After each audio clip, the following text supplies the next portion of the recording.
This whole sidelining and taking her off the air just draws attention to the whole thing and kind of Exactly. reignites the story. I don't know what the logic is here.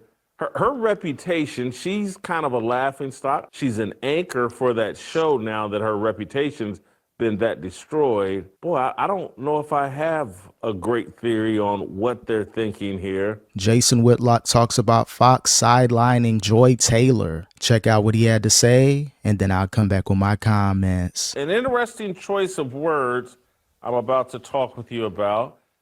Front Office Sports has written a story on Joy Taylor, who's been MIA this week on Speak.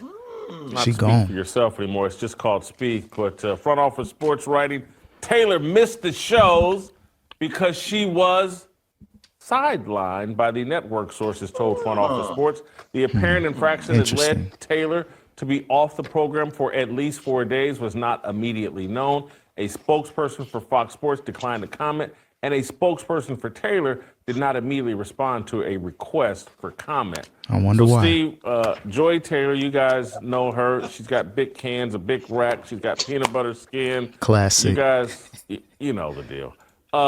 She's involved or was named in a lawsuit by Nushin, the hairstylist that worked at Fox Sports, that alleged that Bayless offered her $1 million to get in those panties. Cut You that guys check, know the Skip. story. Joy Taylor sidelined a week after or shortly after the Super Bowl. What do you think of the choice of the word sideline rather than suspended or fired? What should we read into that? All Well, of the Jason, above. this is the ironic part. The last time someone suddenly stopped showing up on that particular show never came back, and that was you. I'm just Yeah. Maybe I'm gonna it's tell this- big cans, big racks are not welcome there. Maybe that's the problem.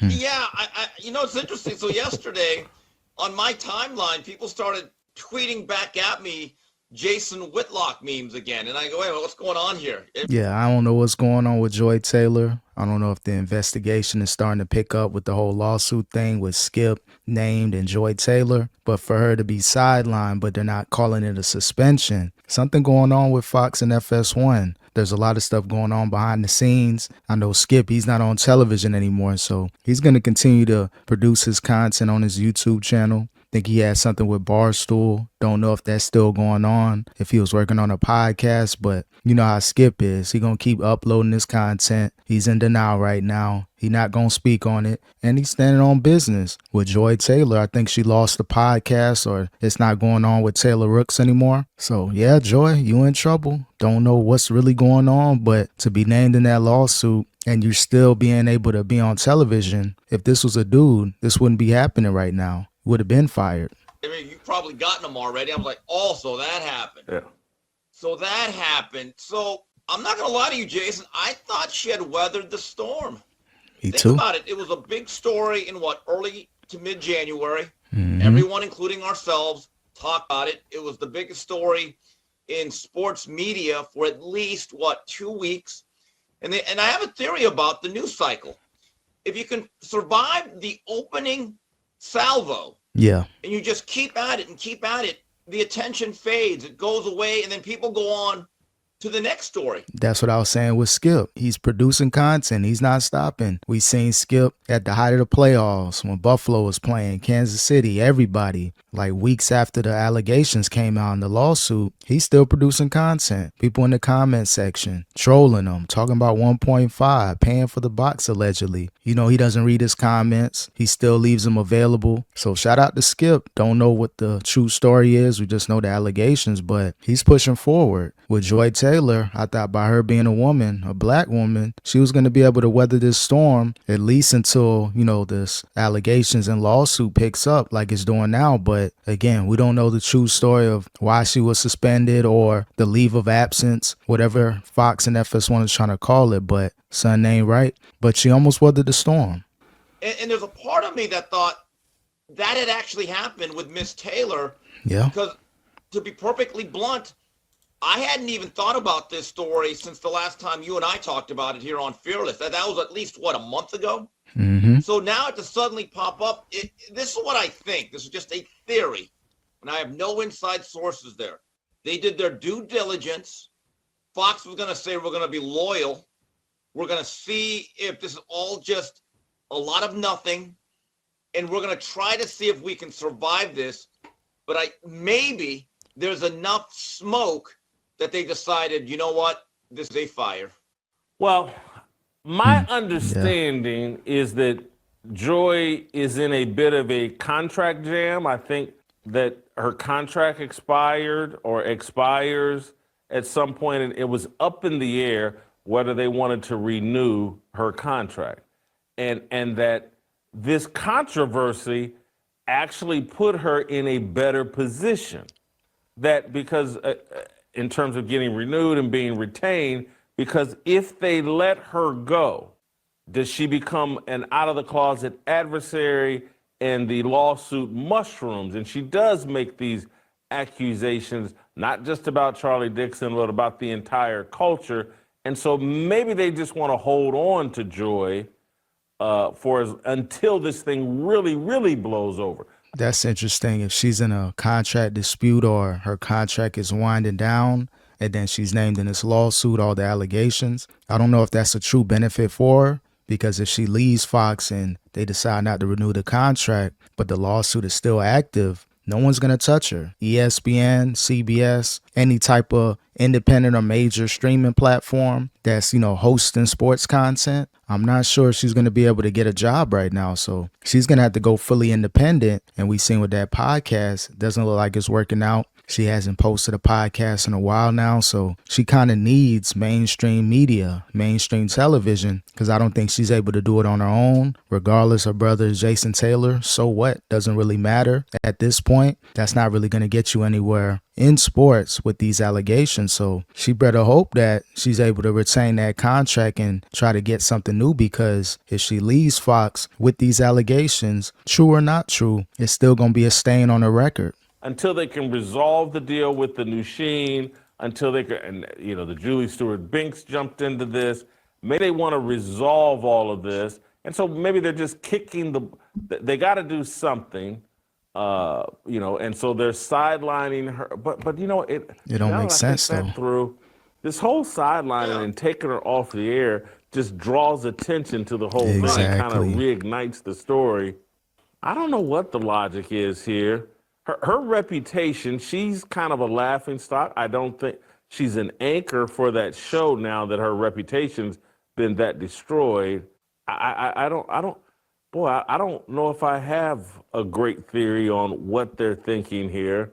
It's a bad look either way. That's why it sucked that all this stuff started coming out now. If she's in the middle of a contract dispute, because they can use this as leverage against her. We're either going to pay you the least amount possible, or you know what? You don't want to take this amount. You got this stain on your record, true or not true. All right, try to go to ESPN. Do they really want to be involved with this? Do they really want to deal with this? You would have to be completely innocent, and the other person on the other end alleging all this stuff would have to be a liar in order for you to have a chance on mainstream media again. So this is terrible timing for Joy Taylor, not being able to lock in that contract, and then, all this stuff starting to come out. So she kind of ruined her bag on the media end, especially mainstream, with all these allegations. So this isn't a good look. I know they're in a contract deal with Colin Cowherd that's going to be very, very expensive. Oh, yeah. I do think they're going to retain him. Of course. It's my understanding. I think that, the Charlie Dixon has also been sidelined as far as I know. He has not returned. He's gone, I'm not sure if they may not know what they're doing, and they just be kicking the can down the road. I think they're freestyling right now. As far as Colin Cowherd, that's their flagship person. They need Colin Cowherd in that show. They need that content. Colin's doing great with the volume outside of Fox, and he's making moves in independent media. So he's going to be good either way. But if you're FS1, you need that. You lost Skip or however that happened. So all you got left is Colin as far as the resurgence and the rebirth of Fox. You can lose a Joy Taylor. You can find a pretty face. You can go on Instagram. You can find thousands of Joy Taylors that can look into a camera, look decent, and talk about sports. You just want the look. You want the ratings. So it's not going to be a huge loss either way. I think you should let Joy Taylor go. Let her figure out what she's going to do with this lawsuit. You don't need that type of attention. Emmanuel Acho, he's trying to push through. Don't know if he's going to be sidelined. Even though he was named in the lawsuit, he's not a part of the lawsuit. So it's going to be interesting to see what Fox does moving forward, especially this year. Jason, think about this. When you've covered an organization in sports and someone's on the hot seat, or there's rumors of a general manager, he may be on thin ice, or a manager, and you call, what is the phrase that they always use before whatever decision is made? Oh, it's just business as usual. And they really don't sideline anybody until they make a decision. Yeah. To me, as long as they would have just let Joy do the show, I don't know if this would have popped up again. By actually sidelining her, you made it a story again, because now we all go all over Stone. And so now you bring up Colin Cowherd and his contract negotiation, which I didn't know about. It's business as usual there. I actually heard him yesterday on the way to the office. And I want to make this distinction in terms of importance. Last week, as I'm going into the office to the Bel Air of East LA, Montebello, when Colin was not on the air, they had some pinch hitters. It wasn't the same. Yeah. It really wasn't. And look, I've had my criticisms of Cowherd, but I actually have a lot of respect for him. I do. And as soon as I heard it wasn't him, I just said, okay, let me go to my print CD.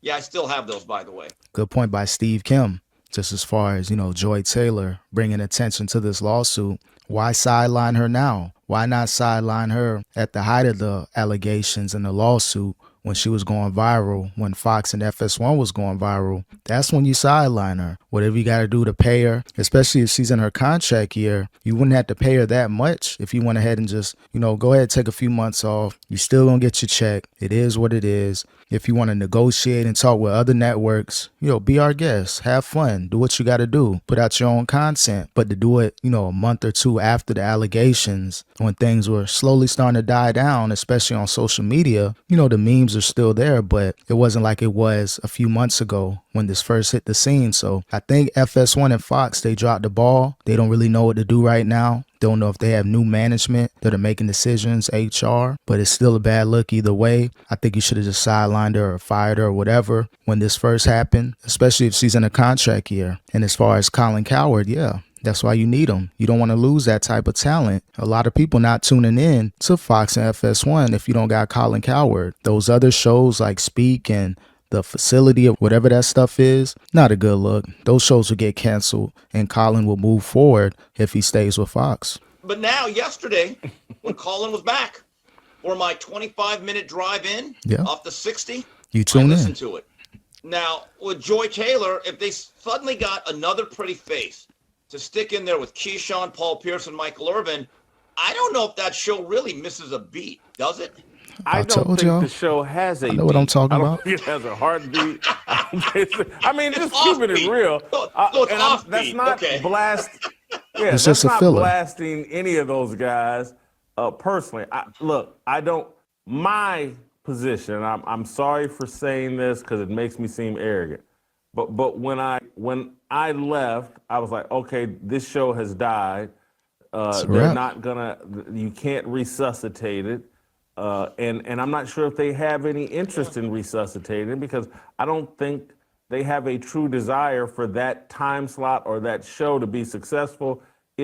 They turned it into their DEI show, and they don't have a sincere interest. Yeah. What they have a sincere interest in is retaining Cowherd and promoting Nick Wright as the next Skip Bayless. That's what their interest is. It's been their interest for a long time. Good point. A long time. Yeah, good point by Whitlock. And just as far as those shows, again, they have no posts. Those are just fillers. Anything after like between 12 and 3, 12 and 4, maybe have a chance. But anything after that, that's just network fillers just to keep content going throughout the day until at least 7 or 8 p.m. Yeah, you got your flagship shows, your highlights, and Colin Cowherd. And first things first, with Nick Wright, he's next up. You get rid of all the fat, all the fluff. You got Colin Cowherd, Nick Wright. He's going to get a huge bag. Chris Broussard, and everyone on that show. I rock with First Things First, and I listen to Colin Cowherd every now and then. Has some viral hits online, but no one's watching The Faculty or Facility, whatever that show is. No one's watching Speak. Shout out to Paul Pierce. Shout out to Playmaker. Shout out to everybody on those individual shows. But without Colin, and especially without Nick Wright, you don't really have anything going on at Fox. So for this stuff to happen now with Joy Taylor, bad look by FS1 for not pulling the trigger earlier. And again, they're just freestyling, don't know what to do. And we'll see what happens moving forward with Joy Taylor.